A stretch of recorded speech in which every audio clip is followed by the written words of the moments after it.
बोलो जयकारा बोल मेरे श्री गुरु महाराज की जय। सौभाग्यशाली गुरुमुखो, जिस प्रकार एक नमक तेल बेचने वाले को हीरे लाल मोती इत्यादि की परख और कदर नहीं होती, उसी प्रकार ही मायावी जीव जो कि विषय विकारों रूपी नमक तेल के व्यवहार में लगे हुए, वे श्वासों की कदर कीमत नहीं जानते। ये श्वास लालों के समान हैं। इनकी असली कदर और परख गुरुमुख को ही होती है। लाल को यदि एक मिट्टी की सुंदर गोली समझकर गवा दिया जाए तो कितना नुकसान है, इसी प्रकार ही एक श्वास व्यर्थ जाने में भी बड़ा भारी नुकसान है। गुरुमुख पुरुष ही इस बात का अंदाजा कर सकते हैं कि श्वासों के अकारत जाने में कितना घाटा है। परम संत श्री कबीर साहिब जी ने तो एक एक श्वास का मूल्य त्रिलोकी की संपदा के तुल्य कहा है। कहता हूँ कह जात हूँ, कहाँ बजाऊँ ढोल, श्वासा खाली जात है, तीन लोक का मोल। श्री कबीर साहिब जी कह रहे हैं, इसलिए समझ रखो कि यह समय अनमोल मोती की तरह है। इसको व्यर्थ नष्ट करना नहीं चाहिए। इसकी कदर करनी चाहिए। अपने एक एक श्वास को परमार्थ की कमाई करने में खर्च किया जाए,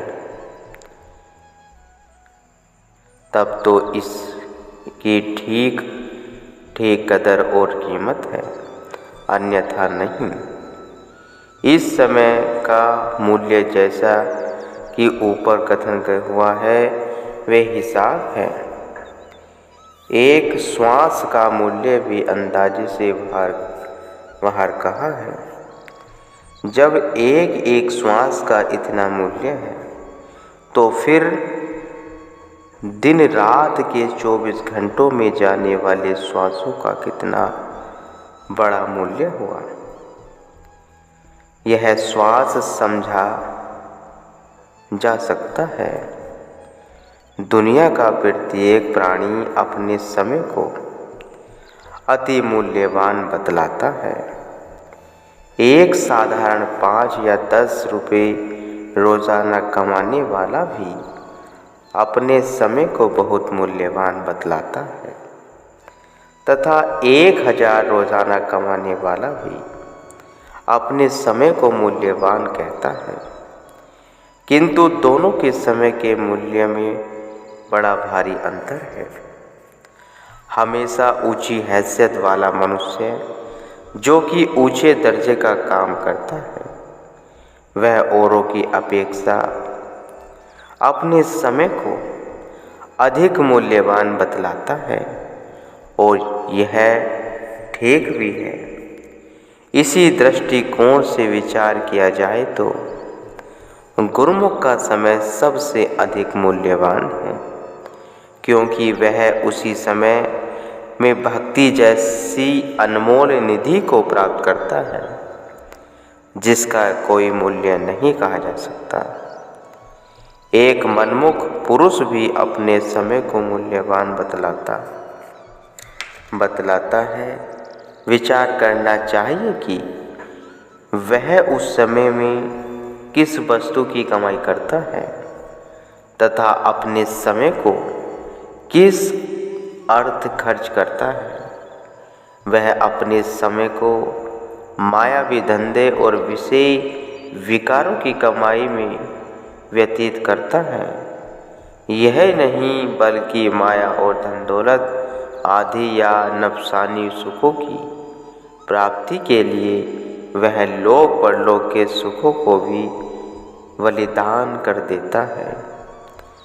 किंतु इसके विपरीत एक गुरुमुख पुरुष उसी समय को सद्गुरु के दर्शन, सद्गुरु की शक्ति, उनके प्रेम और सेवा में व्यतीत करता है तथा भक्ति और प्रेम की भक्ति के लिए दुनियावी सुखों, माया, धन दौलत और नफसानियत आदि का बलिदान कर डालता है। मनमुख जीव और गुरुमुख जीव के समय के मूल्य में बड़ा अंतर है, जो आसानी से समझ में नहीं आ सकता। अतएव गुरुमुख को चाहिए कि अपनी शारीरिक जरूरतों को पूरा करने के साथ साथ इस अनमोल वक्त की कदर करते हुए अपने समय को सद्गुरु की सेवा और आज्ञा में लगावे। मायावी संस्कारों को अपने अंदर में प्रवेश न करने दे, क्योंकि इनसे रूह आत्मा निर्मल होती है तथा रूह की अनुकूल खुराक अर्थात सद्गुरु की भक्ति और सद्गुरु की सेवा के द्वारा रूह को स्वस्थ और निर्मल रखें। अपना अनमोल समय खर्च कर मनुष्य जो वस्तु प्राप्त करता है उसी का महत्व और मूल्य भी समझना चाहिए। प्रत्येक वस्तु असल में जो कुछ होती है उसे वही कुछ समझना चाहिए। यदि कोई आग को पानी और लकड़ी को पत्थर समझने लगे तो उसे उनका बर्ताव करने में किस कदर धोखा लगेगा। इसलिए हमेशा झूठ को झूठ और सच को सच जानना चाहिए। महापुरुषों ने अपनी वाणियों में सत असत का निर्णय करके दिखलाया है। उनका फरमान है, कबीर आदि साख ये है, कोटि ग्रंथ करि जान, नाम सत जग झूठ है, सूरत शब्द पहचान। श्री कबीर साहेब जी कह रहे हैं, सत वस्तु फकत सतगुरु का शब्द और सतगुरु की भक्ति का धन है। इसके सिवाय बाकी सब दुनिया पदार्थ और दुनियावी सुख चूँकि नाशवान है, इसलिए वे सब असत और झूठ है। इसी एक दोहे में ही संतों ने करोड़ों ग्रंथों का निचोड़ भरकर रख दिया है। अपने अनमोल समय को खर्च करके मनुष्य किस कदर भी माया क्यों न इकट्ठी कर ले, यदि उसके पल्ले सद्गुरु की भक्ति नहीं है तो फिर कुछ भी नहीं है। जिस हृदय में भक्ति और प्रेम न हो वह हृदय किस काम का है। एक भक्ति भगवान जिस प्राणी के नाही मन, जैसे सुकरु स्वान नानक मानो ताहि तन। जिस प्राणी के मन में मालिक की भक्ति नहीं है उसका तन नीच योनियों के समान बतलाया गया है। अब अंदाजा करो कि क्या लाखों करोड़ की जायदाद या खजानी उसको नीच योनियों से छुटकारा दिला सकेंगे? कभी नहीं।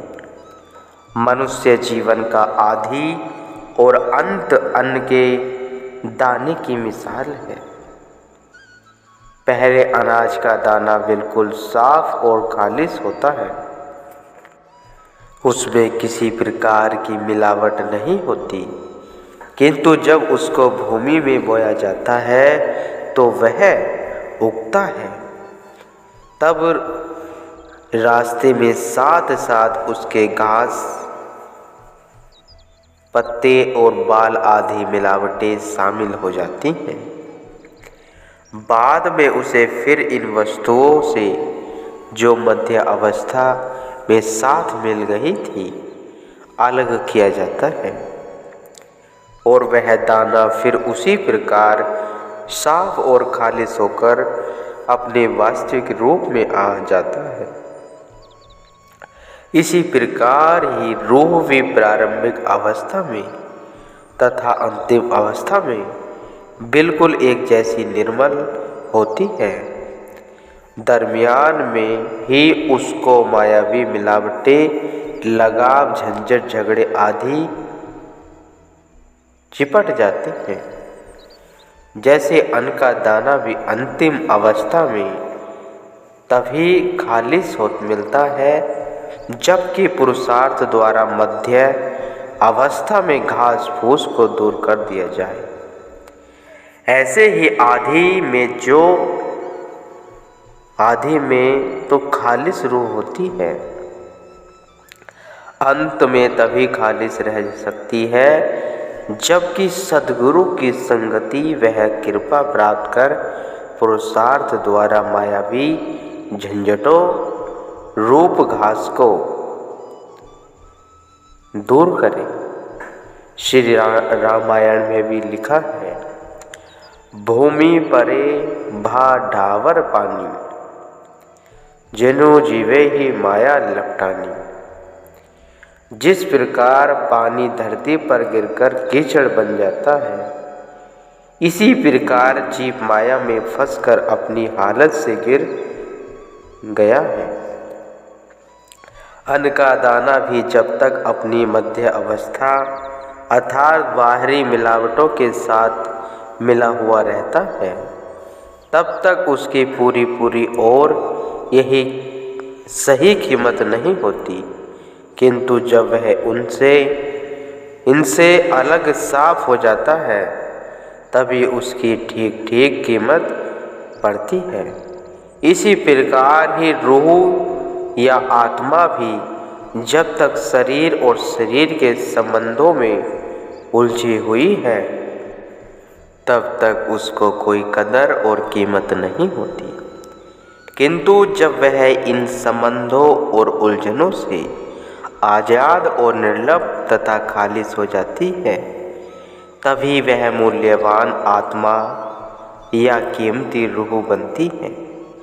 अतएव मनुष्य को इन सभी पदार्थों में वर्तते हुए सत असत का विवेक रखते हुए इनके बंधनों से आजाद और न्यारा होकर सद्गुरु भक्ति में लगे रहकर इन चारों बातों का ध्यान रखना चाहिए। अपने समय के मूल्य को परखना चाहिए। अपने समय का मूल्य जानते हुए इसे परमार्थ की कमाई अर्थात सद्गुरु सेवा में लगाना चाहिए। सत और असत का सदा विवेक होना चाहिए।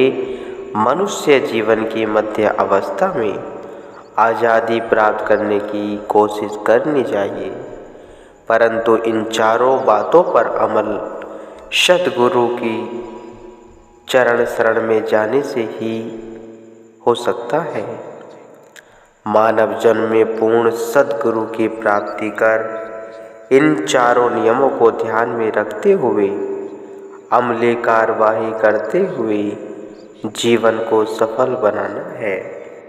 मनुष्य जीवन का वास्तविक उद्देश्य जानने के लिए मनुष्य को बुद्धि विवेक की आवश्यकता है। सोच विचार करने और विवेक से काम लेने पर ही असलियत की समझ आ सकती है। इसलिए संसार में विचार पूर्वक जीवन बिताने के लिए सच्चे ज्ञान की खोज होनी चाहिए तथा ऐसा ज्ञान पूरे गुरु के बिना प्राप्त नहीं हो सकता। जिस प्राणी को सत असत का ज्ञान ही नहीं हो, वह आम तौर पर धोखा खा जाता है तथा असलियत को परख सकने की क्षमता न रखता हुआ नकल को ही असल मान बैठता है। अतएव धोखे से बचने हेतु सत असत का ज्ञान होना आवश्यक है। वास्तव में इसी को ही जानना है। यह ज्ञान क्या है और असली ज्ञान दुनिया में कौन सा है। ज्ञान जवानी जमा खर्च करने का नाम नहीं, अथवा फकत पुस्तकों को रट लेने से ही ज्ञान प्राप्त नहीं हो जाता, बल्कि ज्ञान असल में अमली कार्यवाही और अमली जीवन का नाम है। अमल में लाए बिना किसी प्रकार का ज्ञान किसी को कोई फायदा नहीं पहुंचा सकता, क्योंकि जिस बात को बुद्धि ने समझ लिया है उसे क्रियात्मक रूप में लाने की भी अत्यंत आवश्यकता है, नहीं तो फिर धोखा है। एक बार श्री गुरु नानक देव जी विचरण करते हुए हिमालय पर्वत पर जा निकले। वहाँ हिमालय के एक शिखर पर सिद्धों का आश्रम था, जो तपस्या और योग के बल से सिद्धि प्राप्त करके उसी को ही सब कुछ मानकर सिद्धि करामात से सब काम लिया करते थे। श्री गुरु नानक देव जी उस आश्रम पर पहुँचे तो सिद्धों की मंडली ने उन्हें घेर लिया और उन्हें भी सिद्धों में सम्मिलित होने को प्रेरित करने लगे, किंतु श्री गुरु नानक देव जी तो रिद्धि सिद्धि और करामात के दर्जे से बहुत ऊपर थे। उन्होंने भक्ति योग पर जोर दिया।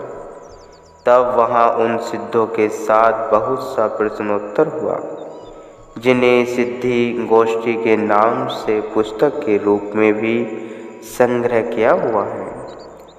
उसी क्रम को राजा गोपीचंद ने श्री गुरु नानक देव जी की परीक्षा लेने के लिए यह प्रश्न किया था, संसार में कौन मनुष्य सच्चा ज्ञानी है, कौन सच्चा ध्यानी है और कौन सच्चा तीर्थ स्नान करने वाला है। निर्मल क्या वस्तु है और मैल क्या है। वह क्या वस्तु है जिसे प्राप्त करके मनुष्य सुमार्ग पर लग जाता है। सबसे ऊपर क्या है और सबसे नीचे क्या है। मनुष्य के भीतर में मौजूद रहने वाला रूहानी प्रकाश या आध्यात्मिक ज्योति किस उपाय से प्रकट हो। राजा गोपीचंद जी कहते हैं कि हे नानक, तपस्वी जीवा को कौन सा जाप करना चाहिए जिससे अमर तत्व या वास्तविक जीवन प्राप्त हो। तब श्री गुरु नानक देव जी ने इसका उत्तर यो दिया, सबसे बड़ा ज्ञानी वह है जो गुरुमुख है, जिसने गुरु उपदेश के द्वारा झूठी मोह ममता को चित्त से हटाकर सत वस्तु नाम भक्ति और प्रेम और परमार्थ में मन लगाया है। सच्चा ध्यानी वह है जिसकी सुरती सदा अपने ठिकाने पर रहती है और कभी इधर उधर नहीं भटकती। गुरु का दर्शन पाना ही सच्चा तीर्थ स्नान है, क्योंकि श्रद्धा सहित गुरु के चरणों को स्पर्श करने से ही जीव के सभी पाप धुल जाते हैं। गुरु का वचन ही निर्मल वस्तु है, जिसमें किसी प्रकार की तर्क मात्र भी माया और मलिनता की मिलावट शामिल नहीं। पूरे गुरु के वचन के बिना जीव के अंदर की मैल हरगिज नहीं काटी जा सकती। और जो पूछा है कि किस वस्तु को पकड़ लेने से जीव सुमार्ग पर चल जाता है, तो इसका उत्तर यह है कि जो कोई गुरु उपदेश लेकर अमली कमाई में लगा रहता है, वह सब प्रकार के बंधनों से आज़ाद होता हुआ सीधा धूमधाम से निज देश में जा पहुंचता है, जो कि रूह को आत्मा का असली स्थान है। और उसके रास्ते में किसी प्रकार की रुकावट या कठिनाई नहीं होती। सबसे ऊपर सच्चे मालिक का हुक्म है और सबसे नीचे भी यही मालिक का हुक्म ही है। जिसने मालिक के हुक्म को पहचान कर मान लिया तो उसके अंदर में आत्मिक ज्योति प्रज्वलित हो उठती है। अर्थात जिसने मालिक की मौज और इच्छा में सिर झुकाया तथा जो अपनी अहिंसा और ममता को त्याग कर सच्चे मालिक की इच्छा अर्थात सद्गुरु की मौज को मानता, वही अपने अंदर में प्रकाश और मालिक की ज्योति देख सकता है। श्री गुरु नानक देव जी फरमाते हैं, हे राजा गोपीचंद, सुनो, मोह माया के सभी बंधनों को काटने के लिए सच्चे मालिक इष्ट देव पूर्ण गुरु के सार शब्द का जाप करना ही वह असली जाप है, जिसको अजपा जाप भी कहते हैं, जिसे करना चाहिए। ऊपर कहे शब्द में सत्पुरुषों ने ज्ञान का एक भंडारण खोल कर रख दिया है, जिसकी व्याख्या में कई पुस्तकें लिखी जा सकती हैं।